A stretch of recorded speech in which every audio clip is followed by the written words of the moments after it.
আসসালামু আলাইকুম। আশা করি সবাই ভালো আছেন। আমিও ভালো আছি। আজকে আমাদের রান্না হবে তেলাপিয়া মাছ। তার জন্য প্রথমে মাছগুলো ধুয়ে এর মধ্যে হলুদ আর লবণ দিয়ে মাখিয়ে নিচ্ছি। এরপর চুলার উপর একটা কড়াই দিয়ে এর মধ্যে মাছগুলো দিয়ে ভালোভাবে ভেজে নেব। আর মাছগুলো ভালো করে ভাজা শেষ। এখন একটা বাটিতে উঠিয়ে নেব। দেখতেই পাচ্ছেন বাটিতে উঠানো হচ্ছে।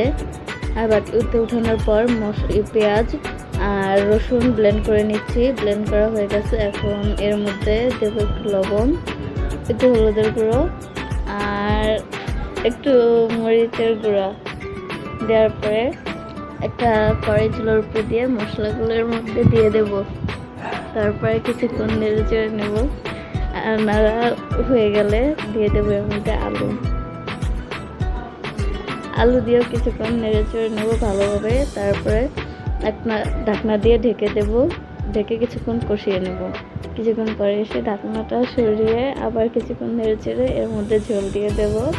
আর ঝোল দিয়ে আবার নেড়ে চেড়ে নেব। তারপরে আবার একটা ঢাকনা দিয়ে ঢেকে রাখবো কিছুক্ষণ পরে এসে ঢাকনা উঠিয়ে এর মধ্যে ভাজা মাছগুলো দিয়ে দেব। আর ভাজা মাছগুলো দেওয়ার পরে চামচ দিয়ে একটু ঠিক করে নেব। মাছগুলো ঠিক করে নেওয়ার পরে আবার একটা ঢাকনা দিয়ে কিছুক্ষণের জন্য ঢেকে রাখবো। কিছুক্ষণ ঢেকে রাখার পরে ঢাকনাটা তুলে তরকারিটা লাড়া দিয়ে একটু রেখে দিলেই আমাদের তরকারি হয়ে যাবে।